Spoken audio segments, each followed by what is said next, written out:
Autant je pense qu'il est important que, effectivement, Naftali Bennett préserve la ligne de communication entre Jérusalem et Moscou sur la liberté d'action d'Israël en Syrie, ça c'est clair.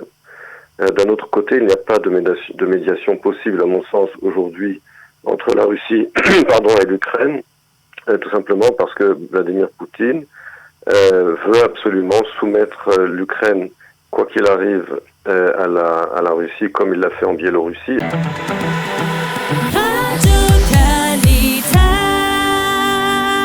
Eh bien, nous avons le plaisir de retrouver le professeur Emmanuel Navon. Emmanuel, bonjour, Boker Tov. Boker.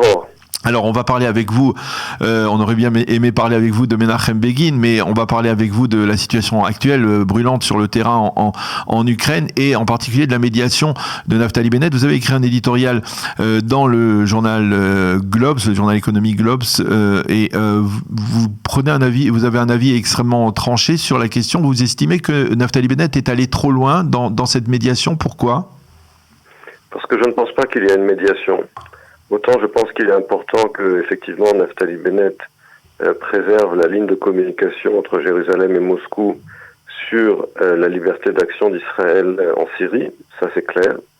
D'un autre côté, il n'y a pas de médiation possible, à mon sens, aujourd'hui, entre la Russie et l'Ukraine, tout simplement parce que Vladimir Poutine veut absolument soumettre l'Ukraine, quoi qu'il arrive, à la Russie, comme il l'a fait en Biélorussie. Et d'ailleurs, j'en veux pour preuve qu'à peine 24 heures après avoir rencontré Naftali Bennett, Poutine a déclaré que la Russie obtiendra ce qu'elle veut en Ukraine, que ce soit par le biais des négociations ou de la guerre.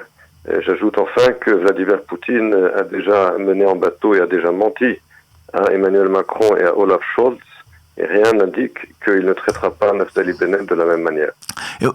Même si, en tout cas, effectivement, on sait qu'il a mené en bateau Emmanuel Macron et Scholz, mais c'était visible. Là, on a le sentiment quelque part, et dites-moi si je me trompe, que Poutine a une sorte de respect pour l'État d'Israël en général, et peut-être aussi pour Naftali Bennett, qu'il connaît à peine, qu'il a rencontré il y a quelques mois pendant 5 heures, mais que peut-être le courant passe mieux peut-être avec Israël, parce qu'il y a aussi des intérêts communs, on va dire, entre Israël et la Russie.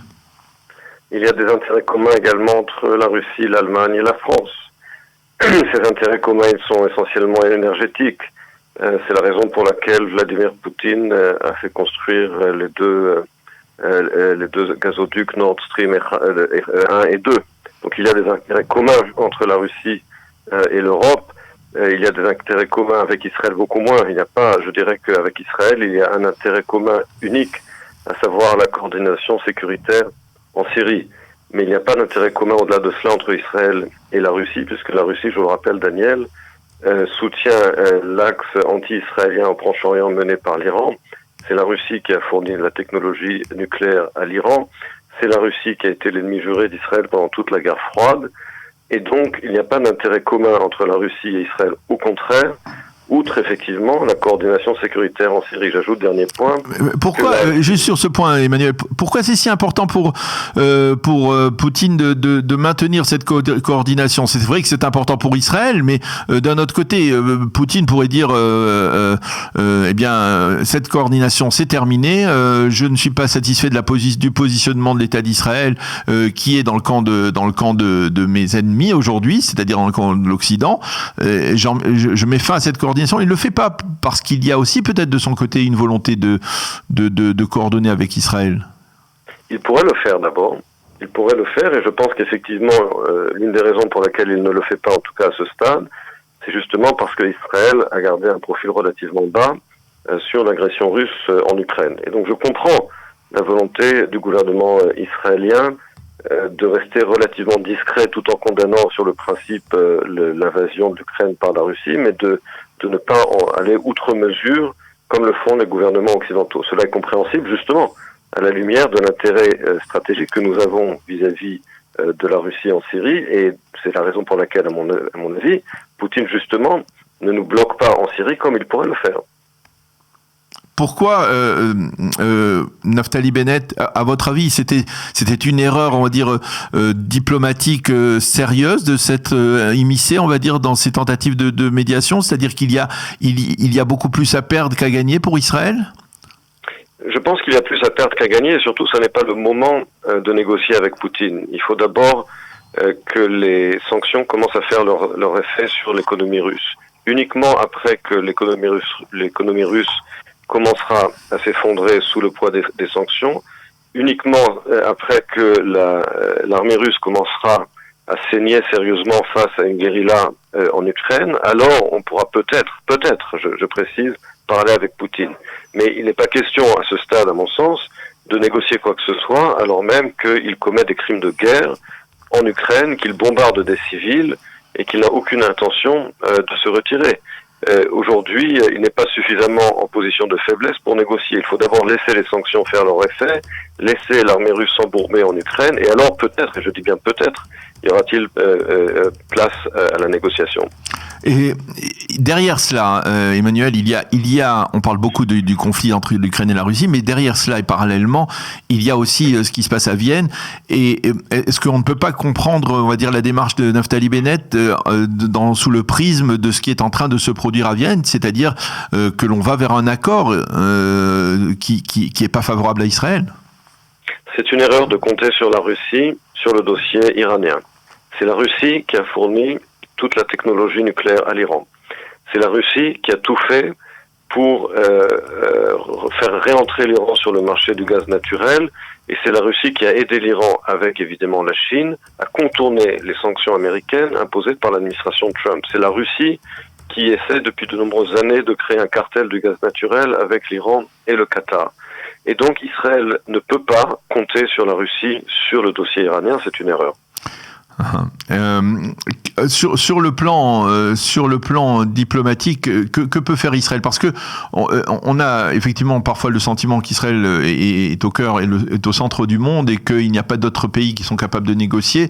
Mais finalement, est-ce que il est dans l'intérêt d'Israël de préserver cette ligne, cet équilibre fragile entre l'Ukraine d'un côté et la Russie de l'autre, ou alors à un certain moment, c'est-à-dire de la même manière que les choses se développent sur le terrain, eh bien Israël va devoir de plus en plus s'engager aux côtés de l'Ukraine, peut-être par exemple en acceptant par exemple de livrer des casques ou des gilets pare-balles comme le demandent les Ukrainiens aujourd'hui? Je pense que cette semi-neutralité ne pourra pas durer, comme elle n'avait pas pu durer au début de la guerre froide. Je vous rappelle qu'après l'indépendance d'Israël, notre ministre des Affaires étrangères de l'époque, Moshe Charet, avait voulu une ligne neutre entre l'Union soviétique et les États-Unis. Or, avec la guerre de Corée en 1950, cette neutralité n'était plus tenable. Et c'est là que David Ben-Gurion a tranché pour soutenir la Corée du Sud, s'opposer à la Corée du Nord et à l'Union soviétique, bien qu'il y ait eu un prix géopolitique, à savoir que nous avons brûlé les ponts avec l'Union soviétique de l'époque. Il y a eu également un prix politique, puisque Ben-Gurion s'était attiré l'opposition de son propre parti et de sa propre coalition, mais c'était la bonne décision. Et Ben-Gurion avait très bien compris à l'époque qu'on ne pouvait pas rester neutre sur des questions aussi importantes. C'est la même chose aujourd'hui. On ne peut pas rester neutre entre l'Ukraine et la Russie, dans la mesure où la Russie veut créer un ordre mondial, ou plus exactement un désordre mondial, pour neutraliser les États-Unis en coopération avec la Chine. Israël n'a aucun intérêt à un tel désordre mondial où les États-Unis sont neutralisés par une coopération géopolitique entre la Chine et la Russie. Je vous rappelle d'ailleurs, Daniel, que les Russes et les Chinois aujourd'hui utilisent exactement la même terminologie que le Japon impérial et l'Allemagne nazie dans les années 30 ou 40, qui parlaient à l'époque de démanteler l'ordre mondial anglo-saxon. C'est exactement ce que veulent faire aujourd'hui la Chine et la Russie, et Israël n'a aucun intérêt d'être de ce côté de la barrière géopolitique. Donc même d'un point de vue de l'intérêt national d'Israël, il faut se ranger de façon beaucoup plus claire, à mon avis, du côté de l'OTAN et du monde occidental.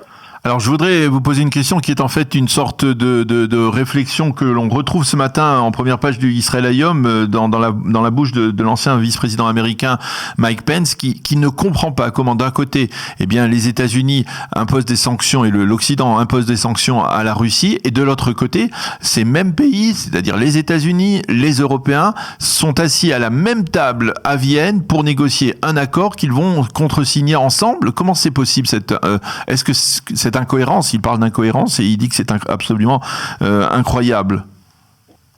Les deux cas sont différents. Je vous rappelle que la Russie a envahi un pays souverain. On ne peut pas comparer les deux cas. L'Iran a un programme nucléaire illicite, mais n'a pas envahi un pays souverain, à ce que je sache. Donc on ne peut pas comparer les deux cas. En ce qui concerne le dossier iranien, c'est clair qu'une levée des sanctions dans le cadre d'un nouvel accord serait à mon avis une mauvaise chose. Mais d'un autre côté, je vous rappelle, Daniel, que l'administration dont Mike Pence faisait partie a rapproché l'Iran de l'arme nucléaire, je vous le rappelle tout de même. Parce qu'en quittant le JCPOA et finalement en laissant les Iraniens enrichir de l'uranium sans les limites de l'accord, et finalement les sanctions américaines n'ont servi à rien puisqu'elles ont été contournées par la Chine et par l'Iran. Donc si l'Iran aujourd'hui est un pays au seuil de l'arme nucléaire, c'est à l'administration Trump et Pence qu'on le doit. Comment vous voyez l'issue de ce conflit pour revenir au niveau plus de relations internationales? Comment vous pouvez envisager ce qui va se passer dans les prochaines semaines? Vous pouvez vous oser un pronostic? D'abord, je me félicite de l'union du monde occidental face à l'agression de Vladimir Poutine. Je salue la résistance héroïque des Ukrainiens face à l'occupation partielle de leur pays par la Russie. Et je pense que les sanctions économiques et l'isolation de la Russie vont avoir un effet, puisque je vous rappelle tout de même, Daniel, que le PIB de la Russie est de la taille plus ou moins de celui de l'Espagne, que l'économie russe est une station d'essence, et par conséquent que l'Occident peut et doit, à mon avis, mettre la Russie à genoux économiquement.